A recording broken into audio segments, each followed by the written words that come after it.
오늘은 시편 61편 5절에서 8절, 그래서 이제 61편을 마치도록 하겠습니다. 합독하시겠습니다. 시작.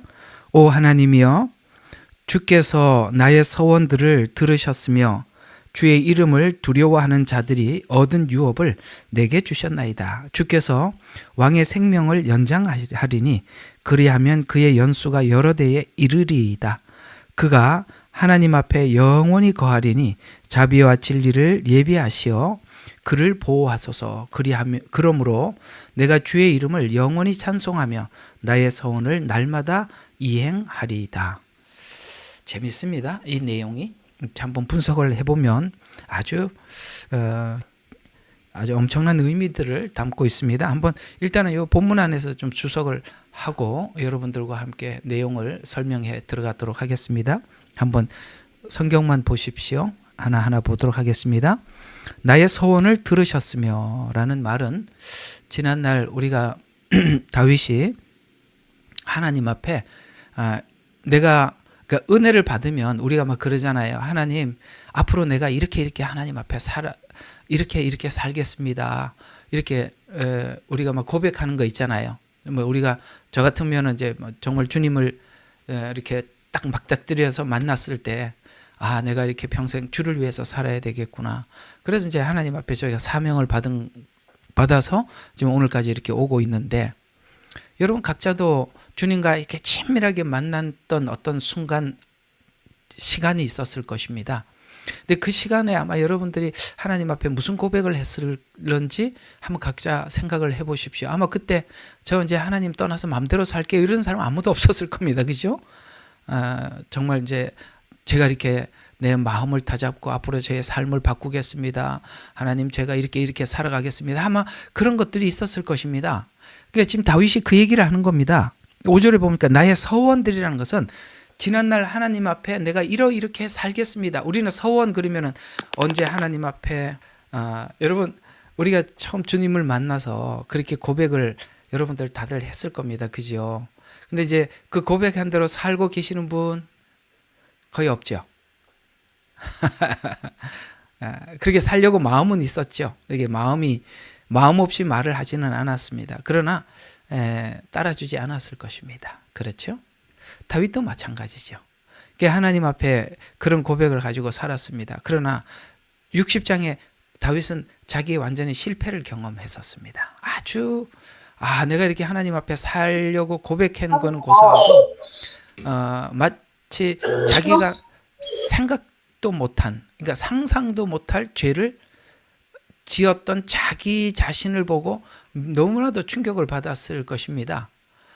지금 이제 하나님 앞에 정신을 차리고 다시 돌아와서 고백하는 것이, 하나님, 내가 지난날 처음 하나님 앞에 서원이라는 것이 처음 하나님 앞에 지난날 순수하게 고백했던 그 고백을 이제 실행하겠습니다. 이런 말이 아시겠어요? 우리는 서원 그러면은 중간에 뭘 하다가 작정한 거 이렇게 생각하는데, 이게 우리 그 말은 아니고 처음에 하나님 앞에 고백했던, 마치 실패를 경험하고 야곱이 어떻게 합니까? 베델로 다시 돌아오듯이 다윗도 그런 서원이라는 말은 첫 고백, 신앙 고백, 순수했던 그 고백, 그 자리로 돌아가겠습니다. 그러면서 자 봐요. 재밌어요.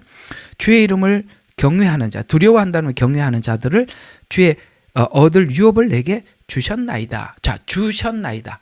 뭘 알았어요? 주실 겁니다가 아니에요. 이걸 얻기 위해서 서원을 갚는 게 아니라 주셨다는 거예요. 자, 이게 다른 겁니다. 뭘 얻기 위해서 하는 것이 아니라 뭡니까? 성경이 우리에게 뭐라고 말했죠? 믿는 자를 의롭게 하시고 의로운 자들을 영화롭게 하셨느니라고 했죠. 영화롭게 하셨느니라. 그러니까 영화롭게 하실 것이 아니라 하셨다고 했습니다. 그러니까 오늘 여기 5절 한번 얻는 유업을 내게 주셨나이다. 영화롭게 하셨느니라. 미래 완료죠. 앞으로 하나님 앞에 받을 유업이 뭔지 마지막 우리가 천년 왕국을 넘어서서 새하늘과 새 땅에서 하나님과 영원히 살 그날을 알고 있다는 것입니다. 어디까지 갔는지 아시겠죠? 그의 신앙의 신앙이 어디까지 갔죠? 예, 맞습니다. 미래에 약속한 그 자리까지 간 거거든요. 자, 계속 봐요. 주께서는 왕의 생명을 연장하시리면 그리하면 그의 연수가 여러 대에 이르리이다. 우리가 이제 이렇게 육신의 생명을 연장한다는 것이 아니라 이 연장은 이런 의미를 가지고 있어요. 우리 인간의 부활을 이야기하는 겁니다. 예, 우리가 그냥 하나님 보통 사람들이 70세에 죽는데 저는 한 80세쯤까지 살게 이런 얘기가 아니라 이 연장이라는 말은 죽음 이후에 있을 부활입니다. 아까는 죽음 이후에 있을 하나님 나라에 주님과 함께 영원히 살 그날을 생각하는 거죠. 그것이 주님이 주신다는 것이죠. 그래서 왕의 생명을 연장하시리니 그리하면 그의 연수가 여러 대에 이르리는데 여러 대가 어디로 갑니까? 하나님 앞에 영원히 거하리니 영원으로 가잖아요. 여기 단순한 한 시간이 아니라 영원히로 가는 것입니다. 자, 지금 신앙이 지금 어디까지 가고 있는지 보세요. 그게 단순히 우리가 살아가 있는 육체가 살아서 죽는 이 시 공간을 훨씬 넘어선 뭡니까? 훗날 하나님의 부활과 영생까지 가 있는 겁니다. 그 얘기예요. 자, 그러면 내가 주의 이름을 영원히 찬송하며 천국에서 찬송하겠죠? 나의 서원을 잘 들어요. 여기 이제 중요한 이야기가 이 제일 마지막에 이 단어가 제일 중요한 거거든요. 날마다 이행하리이다. 자, 아까 이제 다시 질문으로 넘어갑니다. 우리 처음 주님을 만나서 순수하게 하나님 앞에 거짓 없이 사심 없이 고백했던 그 고백들은 아마도 평생을 주님을 찬양하고 주님이 기뻐하는 아들이 되고 딸이 되고 이렇게 살겠습니다 하고 여러분들이 다 그렇게 고백을 했을 겁니다. 이런 고백 없이 그렇게 예수님을 만난 사람들은 없으니까요. 근데 아까 처음에 뭐라고 물었죠? 제가 그렇게 계속 지금 살고 있습니까? 라고 물었죠. 근데 살고 있었어요? 못 살았습니다. 다윗도 못 살았습니다. 그러나 이 신앙이 지금 하나님과 더불어 함께 살면서 어디까지 갔죠? 그렇습니다. 주님께서 십자가를 지시고 우리의 죄를 담당하시고 그 결과 예수님이 부활에 우리의 부활이 동참하고 주님께서 영원한 나라, 그 나라를 우리에게 상속해 주신다라는 것을 이제 알고 다윗은 이 땅에 한정된 시간 속에서 자기 신앙의 표현을 쏟는 것이 아니라 앞으로 미래에 다가올 하나님의 영원한 생명을 얻는 쪽으로 자기의 신앙에 초점을 맞추어서 날마다 서원을 이행하리이다. 이제는 날마다 살 수 있더라는 거예요. 자, 누가 하나님 앞에 변함없이 매일매일 날마다 흔들리지 않고 살까요? 바로 하나님의 영원한 생명, 그 복음을 그까지 아는 자, 우리가 천국에서 주님과 함께 영원히 거한다는 사실을 믿는 믿음이 확고한 자만이 오늘 여기 말하는 날마다 매일매일 하나님 앞에 흔들림 없이 살아가게 된다. 이런 이야기가 오늘 시편 61편의 메시지예요. 참 깊지요. 우리가 왜 신앙이 왔다 갔다 흔들립니까? 여기까지 못 가니까 그러는 거예요. 육신의 한정된 신앙을 가지니까 그런 겁니다. 그러나 자, 오늘 제목을 이렇게 한번 잡아봤습니다. 하나님은 우리 인생 속에 계속 문제를 만들어내세요. 하나님이 문제를 안 만들면 이상합니다. 우리는 하나님이 항상 문제를 만들어서 그 숙제하느라고 바쁩니다. 그죠? 여러분들 하나님 계속 문제 만들어서 우리는 하나님 왜 이런 문제를 주셨지? 나에게 이 상황은 무슨 메시지를 전하려고 하는 걸까?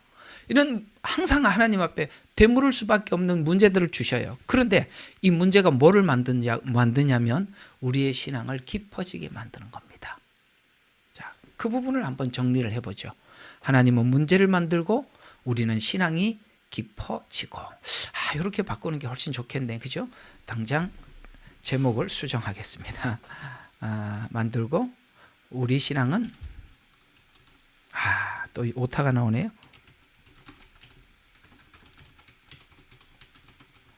이렇게 오늘 제목을 바꾸죠.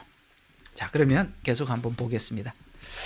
그러면 인간이 하나님을 믿는 믿음이 오늘 여기 날마다 했잖아요.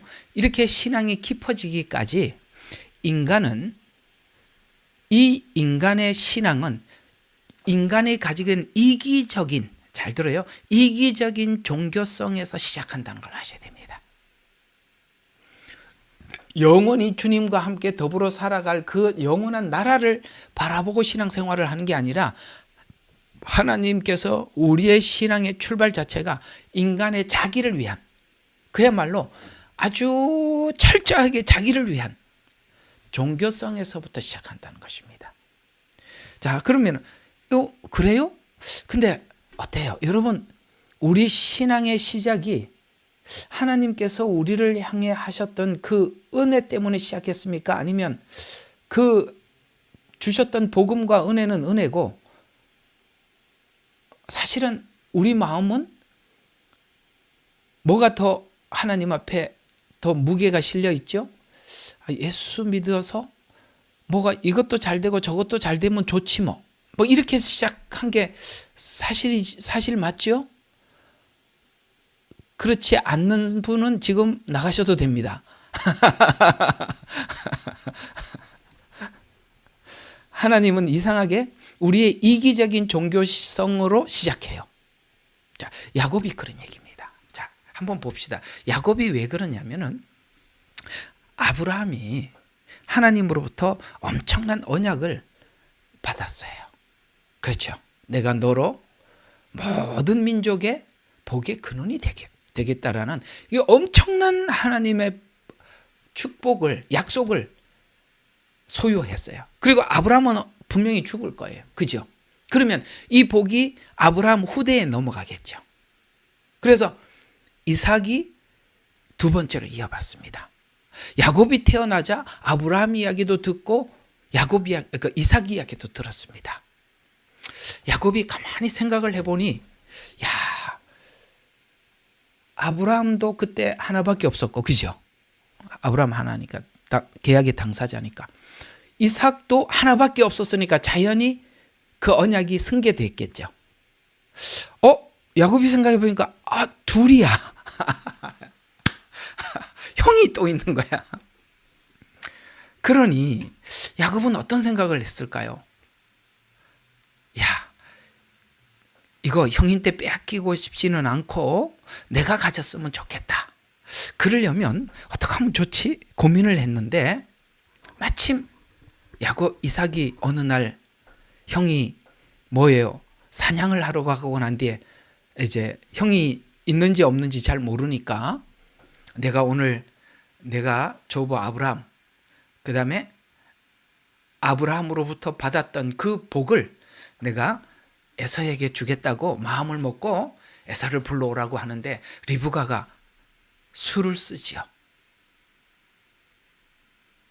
그래서 분명히 우리가 목소리를 들으면 아는데 이 야곱이요, 눈이 어두워 보이질 않아요.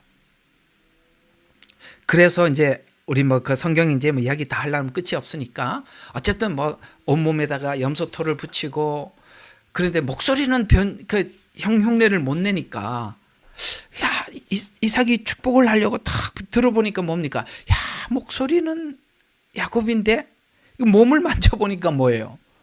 이삭이다. 이렇게 야곱이다. 이렇게 하는 거예요. 매끈매끈하니까. 그래도 이제 그냥 막 있는 대로 아브라함에게 주셨던 그 약속들을 그냥 다 쏟아붓습니다. 야곱은 어떤 생각을 했냐면, 하여튼 속여서라도 복을 받고 나면 내 인생에 안전한 보장을 받겠지. 예수 믿으면 예수님 십자가 죄 씻음을 받고 그 다음에 하나님의 언약에 동참하고 이렇게 믿는 사람은 없더라는 거예요. 처음에 우리 전도할 때 뭐라고 합니까? 예수님께서 당신을 위해서 십자가에 죽으시고 부활하시고 그 다음에 죄를 용서하시고, 그랬습니까? 아이고 주님 감사합니다. 이래 오는 사람들은 정말 가뭄에 콩나고 전부 다 예수 믿으면 이렇게 되고 전혀 예수 믿어서 저도 이렇게 달라졌고 복도 받고 제 성품도 늘 왈가닥했는데 지금 이렇게 변화되었고 막 이런 얘기 듣고, 예수 믿으면 참 이렇게 뭔가 내 인생에도 변화가 있지 않을까? 그 예수님이라는 분이 저분에게 이렇게 복을 주었다는데 나도 좀 받아볼까? 이렇게 오지요. 야곱처럼. 지금 에서를 속여서 복 받으면 된다고 생각했잖아요. 이게 바로 인간의 이기적인 종교성이라는 거예요. 이제 이해가 가죠? 예. 하나님은 우리의 이렇게 얄팍한 이기적인 종교성으로부터 우리를 이렇게 붙잡아 드리는 겁니다. 그렇게 데리고 가죠. 그게 야곱이 대표적인 예고, 아브라함도 마찬가지예요. 아브라함은 믿음의 대가입니다. 그러나 그의 믿음의 대가였던 아브라함도 똑같은 모델이죠. 지난 시간에 이제 제가 저번 시간에 말씀드렸던 이제 한국 가기 전에 이 시편 61편을 가지고 마지막에 여러분들에게 아브라함 이야기를 간략하게 이렇게 말씀을 드렸었습니다. 아브라함이 갈대아 우르에서 나와서 하나님의 인도를 받는 과정 속에서 사실은 아브라함이 가장 하나님 앞에 불림을 받아서 나와서 가장 마음에 가졌던 내가 주님과 함께 더불어 살아가면 내 인생이 가장 안전할 거다. 번영할 거다. 이것밖에 없었어요. 그래서 안전 때문에 어디 가서 가나안 땅에 들어갔다 바로 내려간 거예요. 안전 때문에. 믿음의 대가가 아니라 이 말이에요. 그도 그냥 주님을 믿으면 내 인생이 편안하겠지. 내 인생이 보호를 받겠지. 안전하겠지. 이렇게 생각을 했어요. 그러나 불안하잖아요. 그래서 사례를 데리고 내가 볼 때는 분명히 이거 여기 있는 성주였던 바로가 당신 얼굴에 보니까 예뻐서 가만히 두지 않을 것 같아. 그러면 내가 남편이라고는 분명히 나를 죽이고 당신을 취할 테니까 누이라고 하라고. 믿음이 있어 보여요? 없지요. 지금 뭐 때문에 불안해하죠? 안전 때문에. 그래요. 우리 모두가 예수 믿는 출발과 동기는 전혀 이 복음이 제시한 대로 출발한 사람이 거의 없다는 것이죠. 그거는 정말 아주 특별한 사람 외에는 거의 없습니다. 그런 것처럼 갈대아우르에서 나와서 하나님의 인도함을 받는 과정에서 아브라함이 가장 하나님을 향해서 관심 있게 여겼던 부분이 안전과 번영이었습니다. 그러나 하나님께서는 아브라함에게 점점 시선을 돌리기 시작합니다. 뺏겼던 사례를 되찾아 주기도 하고 하나님께서 전능하신 하나님이라고 나와서 또다시 약속을 하시고 이해가 가죠? 그랬더니 하나님이 나에게 정말 보호자가 되어 주시는구나 라는 것을 이제 믿고 이제는 롯과 티각티각 싸우면서 그래도 자기들의 안전을 위해서 큰 무리를 지어 살다가 이제 너 떨어져 나가도 되겠다. 하나님께서 나의 보호자가 돼 주니까 자 이렇게 보고 뭐라니까 네가 좋아하면 나는 우하겠다라고 해서 소돔과 고모라 땅으로 들어갔고 아브라함은요 이 불모지 땅에 남게 됩니다. 무슨 뜻이죠? 롯의 하인들과 함께 큰 무리를 지어서 나를 보호하지 않고 이제 하나님이 나를 보호하실 것이라는 것에 대해서 지난날 여러 경험을 통해서 이제 하나님 앞에 자신의 안전을 맡기기 시작하는 겁니다. 믿음이 어떻습니까? 한 단계 올라왔지요? 이제 이해가 갑니까? 하나님은 우리의 뭘 붙잡고 믿음을 만들어 가시는지 제가 지금 그 설명을 하고 있는 거거든요. 물 한 잔 마시고. 자, 그래서 여러 사건을 겪습니다. 아브라함은. 그래서 점점 이제 하나님이 한 말을 믿기 시작하는 겁니다. 여러분들도 지금 똑같이 여러분하고 맞춰보라는 거예요. 우리는 점점 말씀을 신뢰하기 시작합니다. 그리고 이 말씀이 하고 있는 마지막이 뭐죠? 미래에 우리에게 영원한 약속을 하잖아요. 그러니까 지금 오늘 시편 기자가 영원을 믿습니다. 그 영원을 위해서 오늘 하루를 사는 거예요. 그 날을 생각하면서 오늘 하루를 사는 거예요. 그래서 날마다 서원을 이행하리이다 이렇게 되는 겁니다. 그러니까 우리가 날마다 하나님 앞에 변함없이 살아가는 힘은 뭐냐? 하나님이 뭘 해주고 뭔가를 보여주면 따라가고 아니면 머뭇거리는 게 아니라 하나님께서 우리에게 안 주셔도 상관없이 최후의 하나님의 약속한 그 자리까지 쳐다보고 우리는 간다 이 말이에요. 아브라함을 그렇게 믿음을 하나둘 키워가셨던 것입니다. 그러니 아브라함에게 시선을 점점 돌려서 하나님의 언약, 말씀으로 관심과 중심을 바꾸고 계셨던 것입니다. 자, 여기 이 지점에서 여러분이 여러분 스스로 한번 대답해 보십시오. 자, 어때요? 우리가 모두 이렇게 온 거 맞지요? 예, 맞습니다.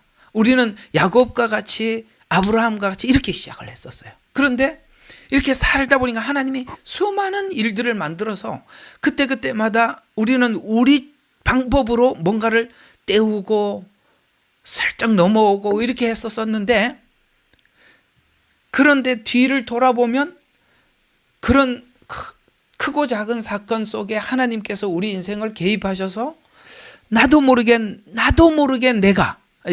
내 신앙이 하나 둘 성숙해서 오늘 이 지점에 이르는 거거든요. 그 얘기를 하는 겁니다.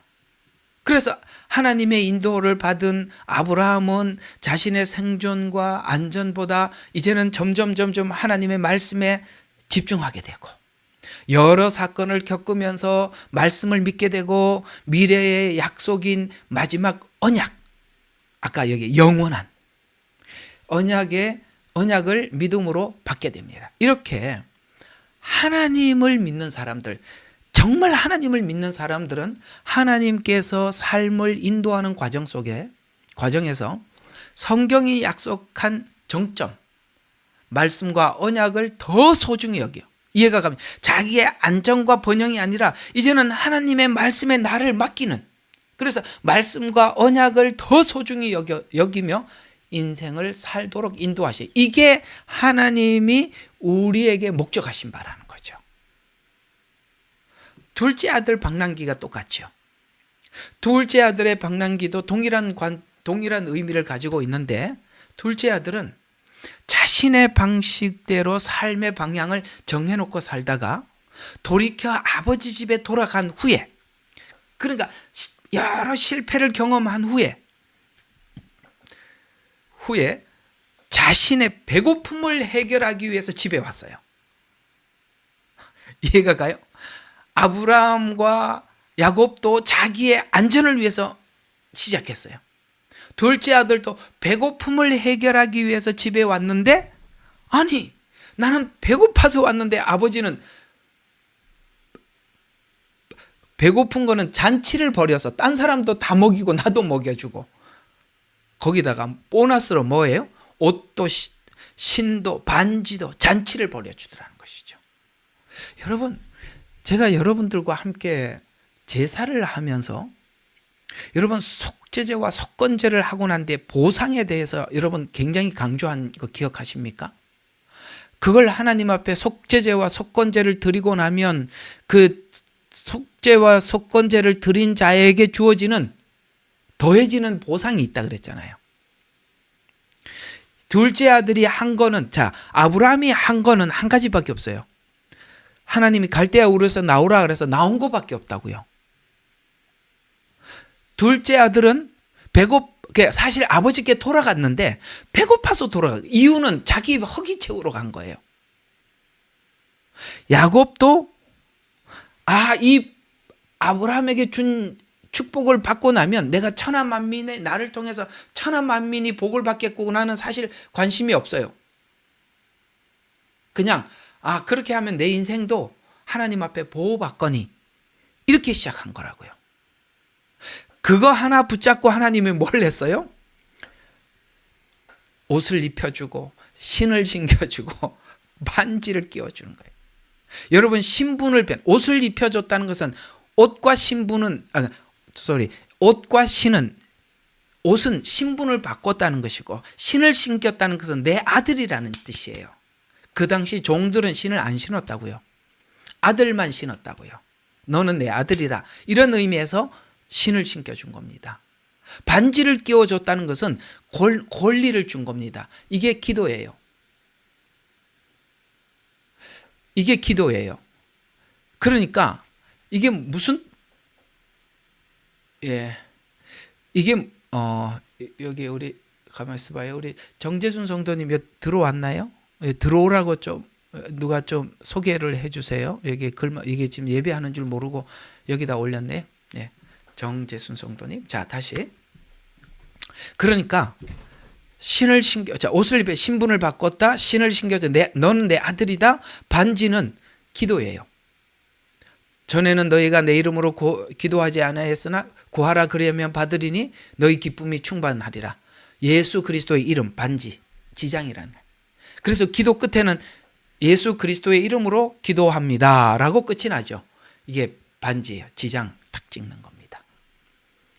잔치를 베풀어 줬다는 것은 공포를 했다는 겁니다. 공포를 한 이후에는 변경 불가가 되는 거예요. 변경 불가가 되는 거란 말이에요. 그렇게 하나님과 천사들과 모든 자들 앞에서 저는 내 아들이다 라고 하나님이 선언해 주신 거예요. 이게 잔치를 베풀어 준 겁니다. 근데 놀랍죠? 둘째 아들은 배가 고파서 갔을 뿐인데 그게 너무 신기해요. 여러분과 제가 이렇게 예수 믿으려고 처음에 작정했던 사람들은 아무도 없어요. 근데 이런 사람이 어느 날 보니까 돼 있어요. 내가 나를 만들어서 그런 게 아니라 하나님이 하도 많은 사건을 일으키시고 하도 많은 사건 속에서 하나님이 하나님 되심을 보여줘서 우리는 하나님을 부정할 수 없는 사람이 돼버린 거예요. 이해가 가죠? 이게 하나님의 신비입니다. 그래서 우리가 왜 이렇게 하나님 둘째 아들처럼 이렇게 돌아서 배고프게 해서 돌아오게 하느냐? 아주 간단한 이유가 있습니다. 지난날에는 하나님의 보호와 공급, 그 아버지 품이 얼마나 큰 은혜인지 누리면서도 몰랐어요. 그런데 둘째 아들에게 정말 필요했던 게 뭐냐면은 이것이 얼마나 하나님께서 주신 은혜의 구원이, 이 복음이 얼마나 우리에게 큰 은혜인지 처음에는 예수님이 당신을 위해서 십자가에 죽었습니다. 그래서 구원을 받았습니다. 이거는 별로 관심이 없고 여러분 그랬잖아. 똑같잖아요. 처음에 교회 와서 그게 귀에 들어와요. 아이고 아무개 집사 저 장로는 예수 잘 믿어서 와 처음에 재산 말이야 1,000만 원을 가지고 시작했는데 지금 100억대가 됐대. 와 어떻게 하면 저렇게 될 수 있다. 하나님이 그렇게 하셔. 나도 그렇게 해주려나. 이거밖에 없었다고. 그래서 뭐 해봤는데 안 돼. 그래서 수많은 일을 나도 장로님처럼 해보 또 안 돼. 이래도 해야 돼. 그래서 이런 수많은 일들이 그래서 하나님이 하나하나 가르쳐 주는 게 하나님의 말씀이 뭔지 하나님의 인도가 뭔지 하나님의 축복이 뭔지 처음에는 예수님이 당신을 위해서 십자가에 죽었다는 말들 누구는 듣고 막 우는데 쟤 왜 울지? 이렇게 생각했단 말이죠. 아니 그게 뭐 어때서 그게 뭘 그렇게 감동이야. 참 이상하네. 그 얘기 듣고 왜 이렇게 우냐고 했는데 이제는 거기만 울어. 그 얘기만 울어. 딴 얘기는 별로 관심이 없어. 이렇게 바꿔놨다 이 말입니다. 그러니까 이 말이죠. 하나님은 우리 인생에 배고픔을 느끼게 해서 배고픔을 해결하기 위해서 돌아왔을 뿐이지만 둘째 아들은 결핍과 배고픔은 곧 하나님께서 이런 것 체험을 위한 네가 입은 옷이 얼마나 가치 있는지 네가 아들이라는 신분이 얼마나 값진지 네가 기도가 얼마나 소중한지 반지 이걸 하나님이 값지게 만들기 위해서 그렇게 돌렸다 이 말이에요. 그래서 신앙의 시작이 그렇듯이 아브라함은 안전을 위해서 하나님을 의지했었어요. 탕자는 배고픔을 해결하기 위해서 했고 다윗도 이 사울이 하도 쫓아다니니까 환난을 면하기 위했지만 이런 과정 속에서 그러니까 여러분들이 다 뭔가 있다면 나는 아파갖고 맨날 하나님 앞에 기도하고 그죠? 나는 이게 남편 때문에 너무 괴로워서 맨날 울고 누구는 자식 때문에 가슴 찢어지고, 누구는 인생이 꼬여서 힘들고, 뭔가를 사건을 만들어서 이 과정 속에서 성숙해서 아브라함은 말씀과 언약의 소중함을, 당자는 아버지가 어떤 아버지인지, 아버지라는 이 단어가 얼마나 값진 건지, 그래서 아버지가 어떤 아버지인지 알게 되었고, 다윗은 자신 속에, 자신 깊은 곳에 얼마나 큰 죄가 도사리고 있는 것인지를 배우듯이, 신자의 삶은 신앙이 어릴 때는 자기가 원하는 것을 얻기 위해서 하나님을 믿지만, 이 믿음을, 그렇게 하나님을 믿는 믿음을 하나님이 딱 기반으로 갈대아 우르에서 나온 거, 당자가 집으로 들어온 거, 이런 걸, 이걸 기반으로 믿음의 정상에 올려놓으시는 하나님이라는 거예요. 그걸 지금 다윗은 찬양하고 있는 겁니다. 어때요? 이 찬양 할만하지 않아요? 우리 누가 불렀던 찬양인지는 잘 모르겠습니다만, 누구나 삶의 시작은 작구나. 작은 시작은 목소리조차 없구나. 야, 그 목사님으로 알고 있어요? 이걸 하신 분, 누가 그 목사님이 누군지 아는 분? 이 가사 참 마음에 들어요. 누구나 삶의 시작은 작구나. 작은 시작은 목소리조차 없구나. 맞습니다. 우리의 믿음의 시작은 겨자씨보다 작은 씨앗으로, 보이지 않는 그걸로 시작했으나, 우리는 하나님이 토기장이라 우리를 큰 나무로 키워서 많은 인생의 나그네들, 새들이 여기 와서 집을 짓고 깃들여 안식을 취하는 거목으로 만드신다는 거예요. 그러니까 우리 믿음을 우리가 하나님 앞에 자랑할 게 아무것도 없죠. 그래, 우리는 하나님 앞에 할 말은 모든 영광 하나님께, 그렇게 부를 수밖에 없는 거 아니겠어요? 그래서 오늘 이 5절의 고백이 그겁니다. 참 서론이 기네, 그죠? 30분을 했습니다. 돌고 돌아 신앙 고백하는 고백이, 5절은 왜 이 관계가 가능한가에서 깊어져서 서원과 유업으로 넘어가는 지점으로, 주 하나님이여 주께서 나의 서원을 들으시고 주의 이름을 경외하는 자가 얻을 유산을 내게 주셨나이다. 이거 여러분 다 고백이 되십니까? 내 서원을 들으시고. 자, 여기서 이제 참 중요한 것이 뭐냐면, 내 서원을 들었다라는 이 말이에요. 자, 보면 앞에 믿음을 확신하게 된 이유가 하나님의 언약임을 알게 된, 그제 마지막 하신 그 약속까지 갔다는 것이죠. 그래서 아브라함이 이삭을 드릴 수 있었던 것처럼 말이죠. 왜요? 아브라함이 이삭을 드린 것은 죽은 자를 살리실 줄로 믿었다라고 했거든요. 부활신앙이잖아요. 여기도 지금 61편도 부활신앙을 우리에게 고백하고 말씀하고 있는 것처럼, 우리가 결국 아브라함이 이삭을 드린 것도 부활신앙이고, 우리 자신을 하나님 앞에 드릴 수 있는 것도 부활신앙이 아니고는 불가능한데, 자, 아브라함의 그 일대기 쭉 12장부터 시작되고 있는 그 아브라함의 일대기 15장의 언약을 상상해 보면은, 아브라함은 믿음이 자기 중심에서 언약 중심으로 전환하는 요 지점이 15장이에요. 하나님이 계속 얘기를 했어요. 너를 통해서 천하 만민이 복을 받는다고 앞에 15장까지 하나님이 계속 말을 했는데, 한 번도 아브라함은 하나님 앞에 이 하나님의 약속 앞에 대답을 한 적이 한 번도 없어요. 12장, 13장, 14장 한 번도 대답한 적이 없어요. 근데 15장에 와서 처음으로 하나님께 자기 마음을 표현합니다. 그러면 이제 그때 뭐라고, 그러면 좋습니다. 하나님 자꾸 나한테 그렇게 말하는데, 이제 아브라함 버전으로 해볼게요. 나한테 자꾸 그렇게 말씀하시는데 그럼 내가 뭘로 믿어요? 우리가 그러잖아요. 나보고 이런 얘기죠. 아니 당신 나보고 자꾸 믿어라 그러는데 뭘 보고 믿는데? 이게 15장이에요. 재미있잖아요. 우리도 하나님께 그럴 때가 있어요. 자꾸 믿으라 그러는데, 아니 제가 뭘 보고 믿어야 되는데요? 뭘 보고 믿죠? 우리는 예수를 보고 믿는 겁니다. 그러니까 예수를 아는 깊이만큼 우리가 믿는 거거든요. 그래서 그래? 그럼 나하고 언약을 하자. 그렇게 해서 새를 그러니까 짐승을 쪼개놓고 이제 아브라함은 같이 언약을 하려고 기다리는데 하나님이 이제 그 15장 이야기죠. 기다리다가 깜빡 조는 사이에 하나님의 불이 그 쪼갠 고기 사이로 지나가더라라고 하면서 하나님 일방적 언약, 이거 좀 많이 설명을 했던 부분이니까 넘어가도록 하고요. 그래서 15장의 언약을 상상해 보면 아브라함의 믿음이 지금 자기 보호, 자기 중심에서 무슨 중심으로? 언약 중심으로 넘어가죠. 이 지점이 굉장히 중요해요.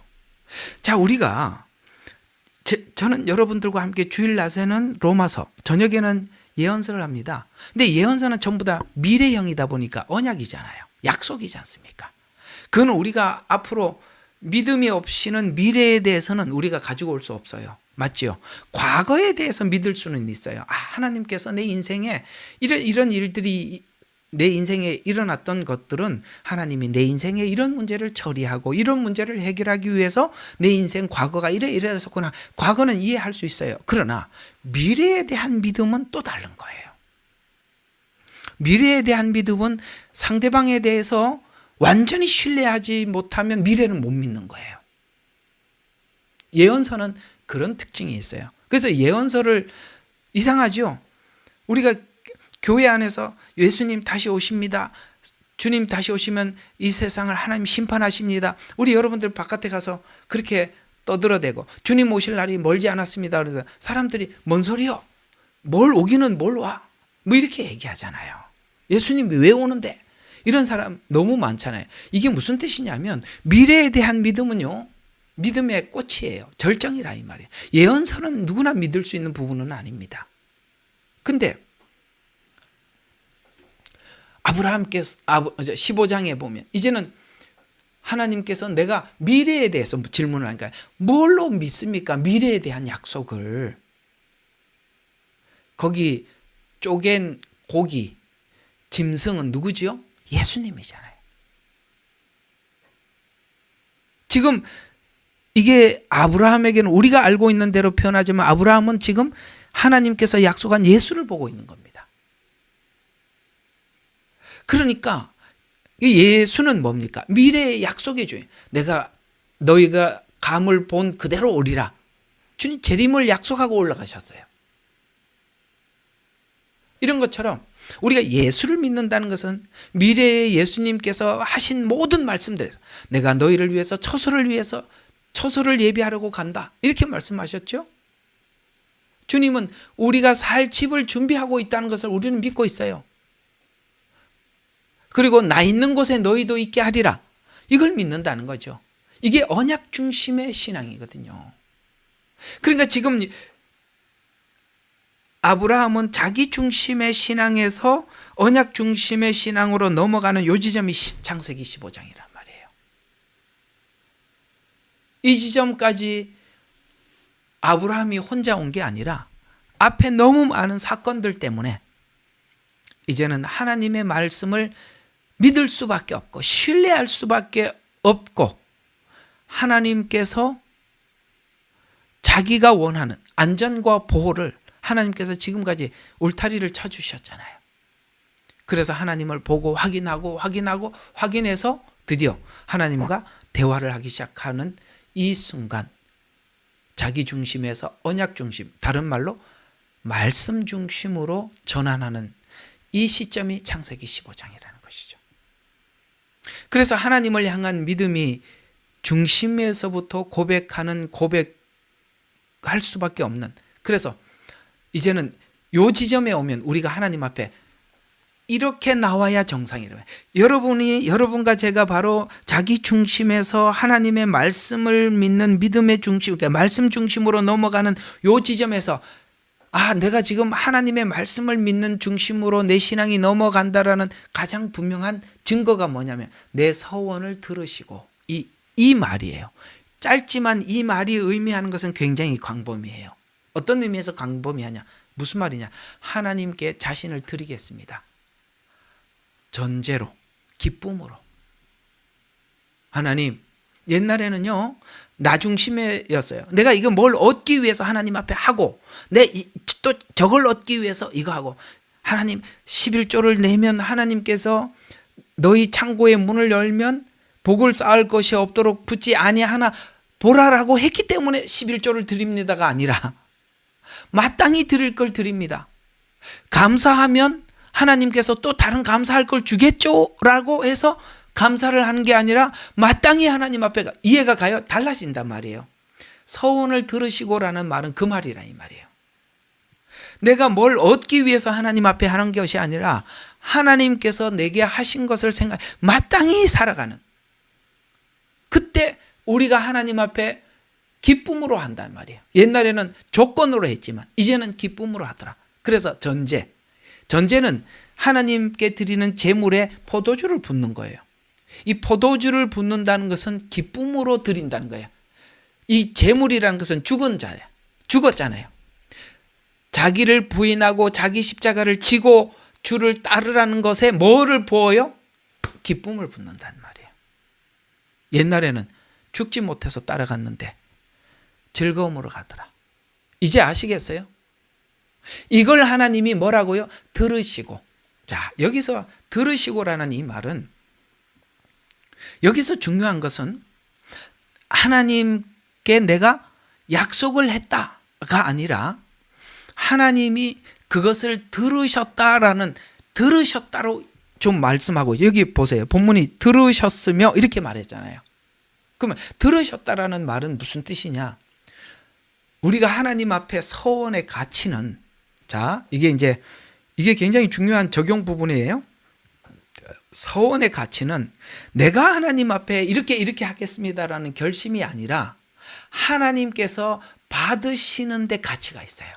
우리가 가만히 보면 하나님은 원치도 않는데 막 갖다 주는 사람이 있어. 하나님이 달라고 그러지도 않았어. 하나님 저를 받아주세요. 난 너를 지금 받을 형편이 아니다. 너는 지금 이게 말이 진짜, 아이고 막 이럴 때 진짜 막 머리는 풍성한데 이 표현이 안 돼서 그러는데, 누군가가 자기 자신을 하나님 앞에 드리겠다고 막 서원하고 막 울며 불며 하나님 저를 받아주세요 그런데 부담스럽다 이 말이에요. 재밌어요, 안 재밌어요? 재밌잖아. 누구는 하나님 앞에 자기를 드린다는데 하나님이 너무 부담스러워. 지 맘대로 살면서 드린대. 드리면 뭐해? 일만 만들고 다니는 걸. 서원의 가치는 내가 드린다에 있는 게 아니라 그게 하나님이 받으시는 건가가 더 중요하다 이 말이에요. 예?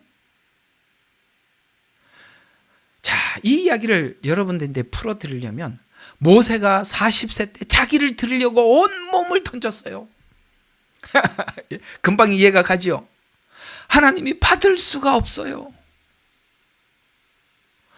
자기는 자기를 드리겠다고 막 열정적으로 하는데 얘야 지금은 아니다. 절대 아니다. 너는 네 맘대로 하지마 그러잖아요.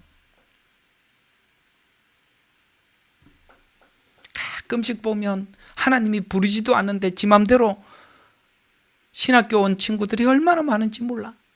왜 왔는지 모르겠어. 하나님이 부르지도 않았다고. 하나님 걱정이 얼마나 되겠어요. 조마조마할 거 아니에요. 제가 무슨 일을 하기만 하면 그르치는 거예요.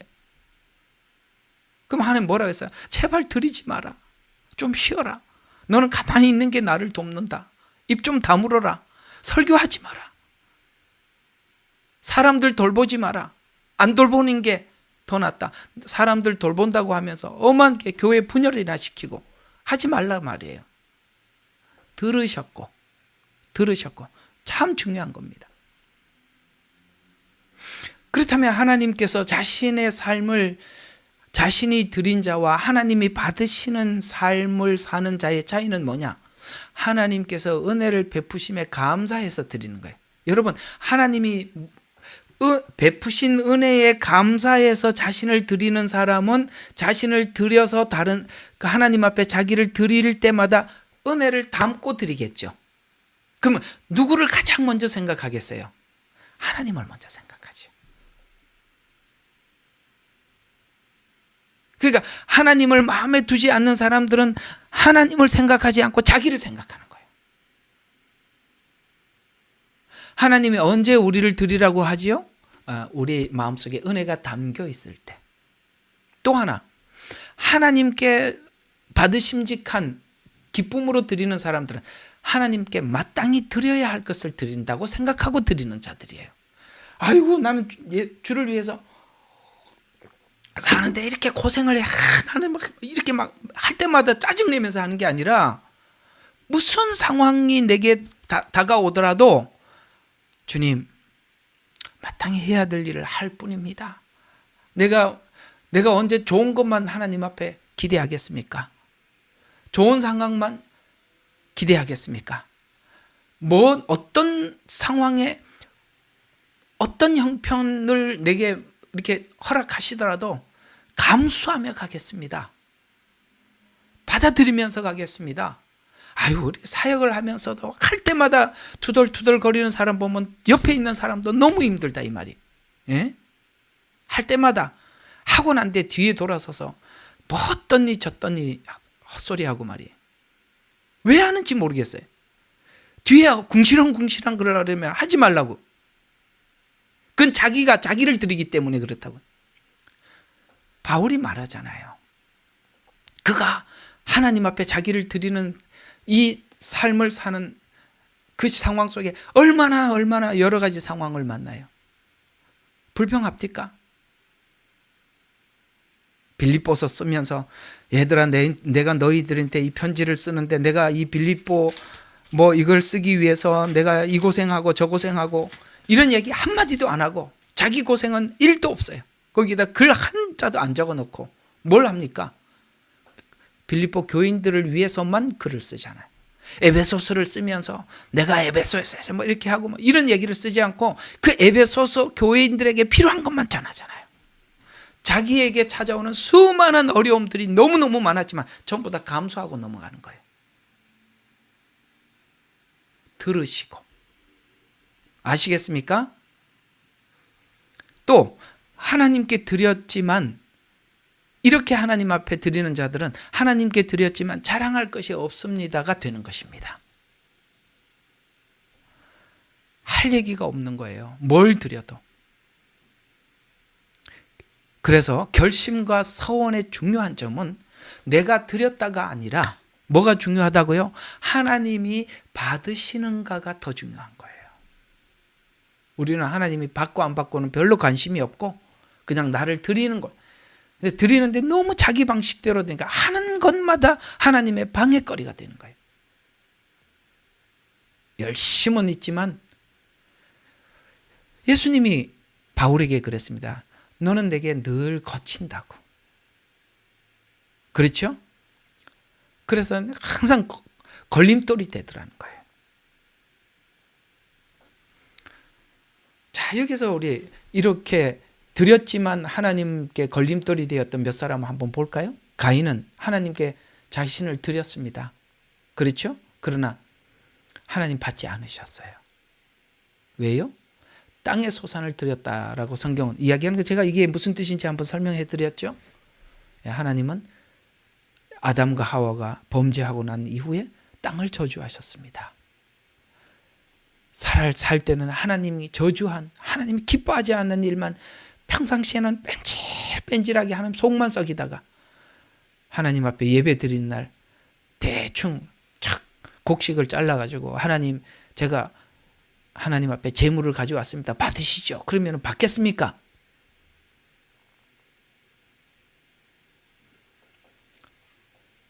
평상시의 삶은 자기 멋대로 살다가 주일날 하루 와서 하나님 영광 할렐루야. 무슨 영광 할렐루야야.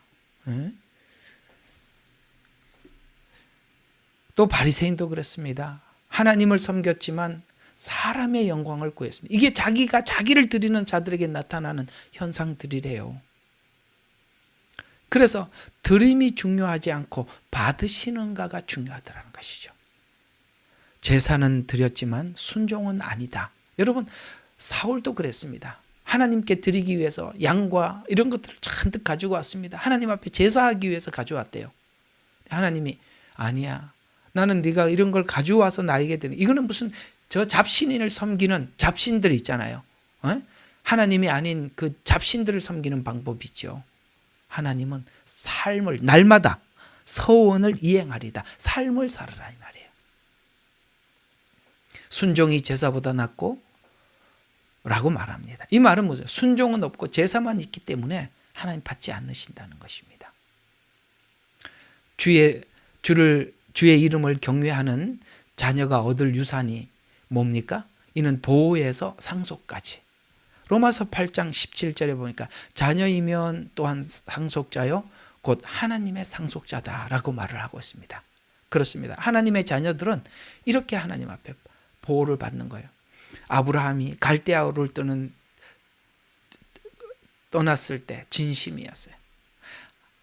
야곱은 그렇게 아버지 이삭을 속여서 복을 받으려고 했지만 그러나 그 속에 가식이 없어요. 우리가 지금 뭔가 이렇게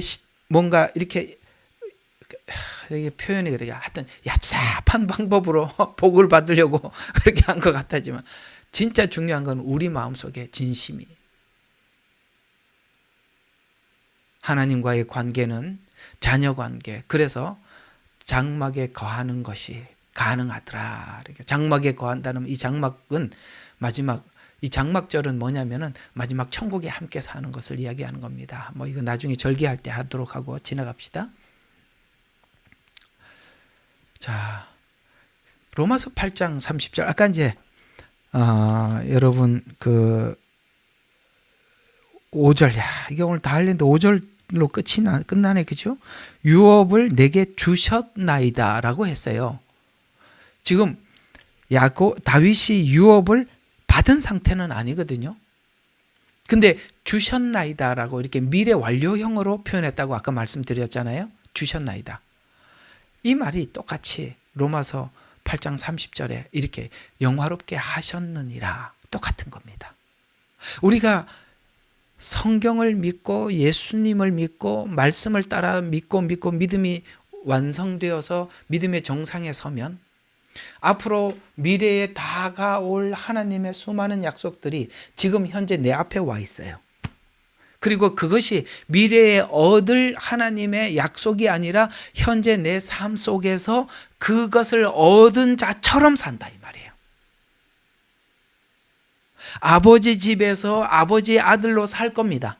그것이 미래에서만 가서 사는 게 아니라 지금 현실 속에서도 아버지 하나님, 내가 아버지라는 자녀다운 삶을 산다 이 말이에요. 미래 완료형. 그래서 우리 신앙이라는 것이 그 미래에 주어지는 것이 아니라 미래가 지금 현재로 오는 거예요. 영화롭게 하셨느니라. 오늘 여기 시편 61편 5절도 유산을 내게 주셨나이다.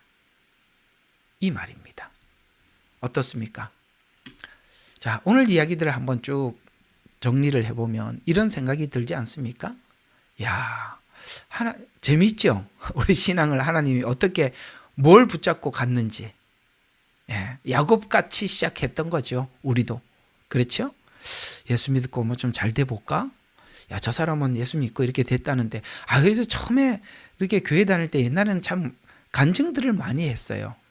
그때 이제 우리 한국교회가 건물을 짓고 건축을 해야 되는 시기가 있었어요.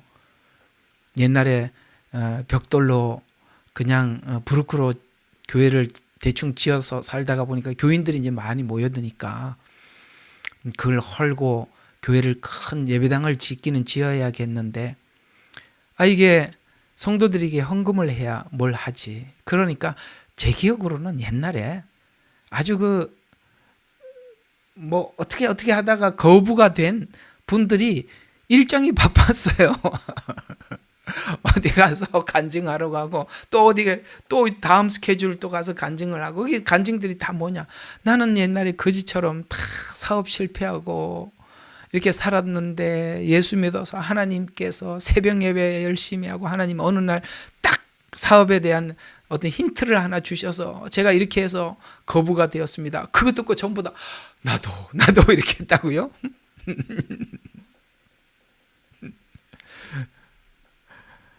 우리도 거기서 나도도 아닌 사람이 여기 누가 있어요?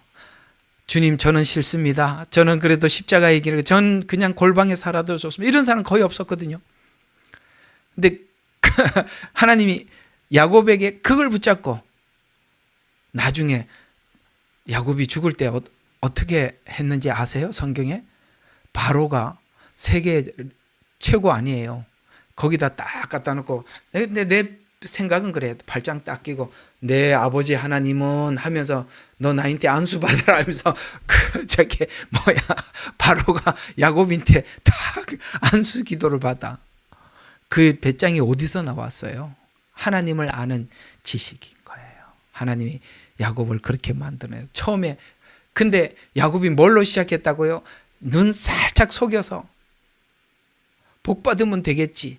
이렇게 시작했던 야곱이 하나님이 붙잡고 이리 굴리고 저리 굴리니까 그 안에 생명의 믿음이 자라나더라. 그래서 야곱이 되었다. 이스라엘이 되더라. 우리가 딱 믿는 건 딱 한 가지. 내가 하나님 앞에 맡겨졌다. 이거 이외에는 우리는 아무것도 믿을 게 없어요. 그럼 하나님이 뭘 해도 만들어내겠지. 기대하십시오. 그리고 그 기대로 오늘 하루 성실히 살아가기를 주의 이름으로 축원합니다. 기도하겠습니다. 살아계시고 역사하시는 하나님 아버지,